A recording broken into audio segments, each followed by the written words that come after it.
I hadn't seen Rebecca for a long time, and we get on really well. And everybody actually, I love Ving. Ving's always really fun to hang out with, and obviously the boss Tom. So it was a real pleasure when the four of us, as the sort of team, found ourselves in a scene together for the first time.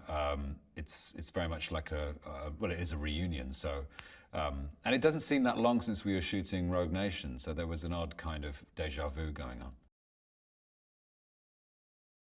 I think, as always with a Mission Impossible film, the spectacle and the stunts are always a very exciting thing. I think the great thing about the Mission movies is that they're always very tense and smart movies. They're dramatically and sort of in terms of the action and adventure are always very tight and well executed. Which is good, because it doesn't matter how many bangs and flashes you have in a movie. If you don't care about the central characters, it doesn't mean anything. I think what you have with Mission is a group of characters that you really care about, who then find themselves in ridiculously scary situations. Mainly Tom, who ends up hanging off something or jumping off something or risking his life for the movie. We have Tom's extraordinary helicopter adventures, which involved him hanging off a helicopter and piloting a helicopter, doing extremely dangerous things, falling from a helicopter, which was a nail-biting moment to watch. Me and Rebecca were just on the ground, sort of trying not to soil our underwear. It was a very, very exciting thing to behold. And I think in the movie, when people see it, knowing that he did it, it's not a digital, fabrication. It is what you see is what's happening. Always adds to the joy of the experience. You end up on the edge of your seat, literally, because you know that this actually happened. The truth is, he's incredibly rigorous when it comes to safety. His team are just, a crack squad of total professionals. He's incredibly safety conscious. He wants everything to be absolutely right before any stunt is done. And that's not just to protect him, it's to protect everybody. When we do the car stuff, I remember when we did he just drove a Jeep down a very steep hill with me and Rebecca in. And before we did it, we did this whole drill about what we would do if the car rolled, where we're gonna go. And we rehearsed it a couple of times. He's very safety conscious. This is my fourth Mission movie as Benji. Benji started out as a sort of systems analyst in the labs at the IMF, and then got a taste for adventure when he was forced to kind of be Ethan Hunt's GPS in the third film. I think he kind of felt like, I kind of enjoyed the adventure and excitement there. I'll try and become an agent. So in the interim between the third film and Ghost Protocol, Benji takes the field exam, and in Ghost Protocol we find him for the first time out in the field. And in subsequent movies, he's become more accomplished and used to the idea of being out in the field, being a secret agent. He still looks up to Ethan as a sort of a bit of a hero. But he's very capable and accomplished, and even in the scariest situation, he kind of manages to hold it together and do what he needs to do, which is great. It's nice to have played a character for this long and seen him evolved from a sort of lab potato, visually and figuratively. I did look like a potato in number 3, to a much more sort of, capable, fit secret agent with some, impressive skill sets. I had to learn to drive a speedboat, a twin-engine speedboat, which I did on Denham Lake near Pinewood, and then eventually on the canals of Paris and the River Seine.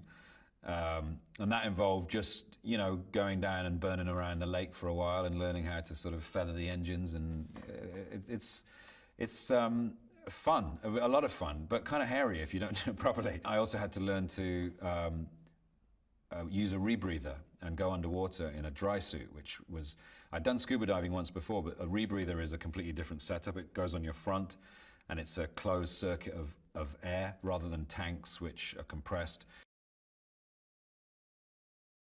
Obviously, the longest serving Mission Impossible member, other than Tom, other than Ethan, is Luther Stickle, who is played by the inimitable Ving Rhames. And he has the auspicious honor of surviving 6 Mission Impossible films now, maybe, unless he dies in this one. I don't know yet. The script isn't finished. And Ving's an old timer when it comes to, this story. He's been with Ethan from the beginning. And I love hanging out with Ving. Ving is such a character. He's got a lot of cool stories. He's very funny. He quotes Shakespeare a lot. He can be a little weird at times, which I like.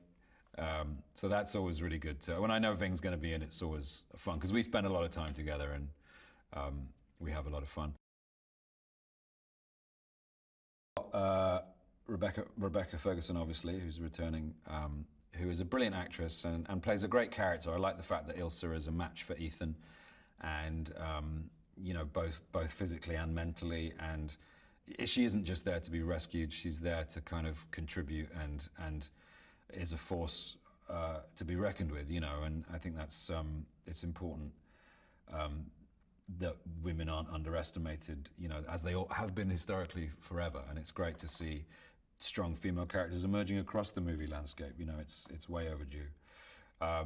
Angela Bassett, of course, who was a late casting, so it was quite a nice surprise to hear she'd been cast and to meet her. She's an absolute delight and someone I've always liked. Vanessa Kirby, or New as we call her. I've only met her once so far on the shoot, very briefly in New Zealand, but she seems awesome and fun, and I thought she was great in The Crown, so it's great to have her involved. There's a strong female contingent in this movie, and I'm pleased to see that. It always makes it feel a little bit more rounded and realistic. I'm going to expect some fantastic stunts and some searching character work, some interesting twists and plot twists, as always. These films always try to stay one step ahead of the audience.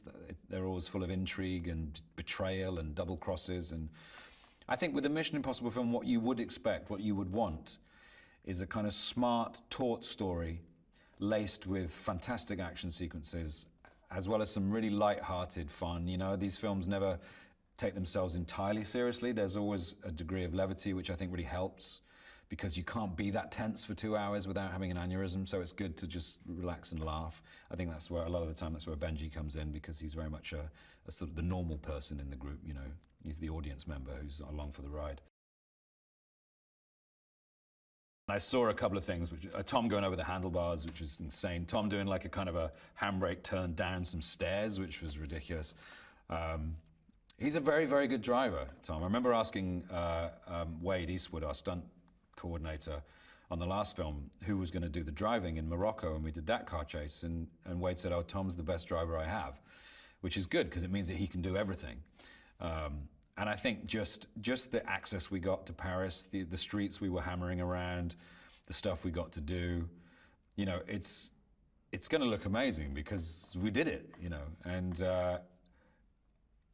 it's such a treat to be able to actually do that stuff and to feel the speed, to be in a car when there's like all the reactions again that you see of us in the car are real, because we are spinning around at however many miles an hour doing handbrake turns and leaping out of the car and him skidding off, and it's great. It's a good job he's such a show-off.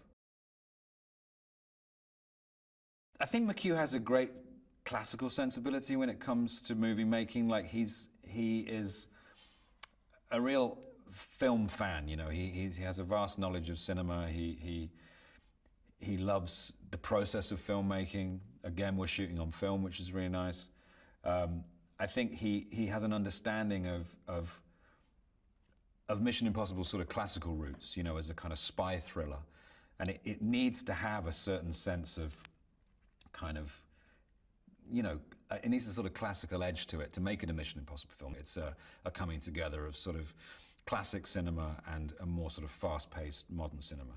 And I think with Rogue Nation, he proved that he could put together a really effective, fun, exciting Mission Impossible movie, and it did really well. And I felt like the studio were kind of like, well, if it ain't broke, and so they invited McHugh back, and I was really happy because I love working with him. He's a great friend and a total nerd, and I love sort of, we always nerd out together on set about movies and what have you. I love that kind of eating and sleeping and breathing film kind of thing. I'm down with that. It's really, I really respect his love of the medium.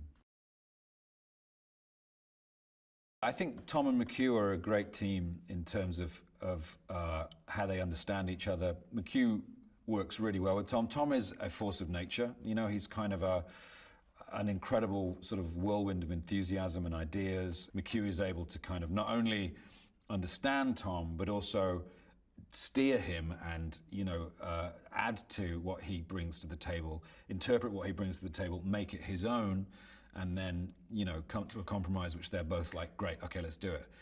They very rarely disagree, and if they do, it's usually two back and forths, and they're at a compromise where they're both happy.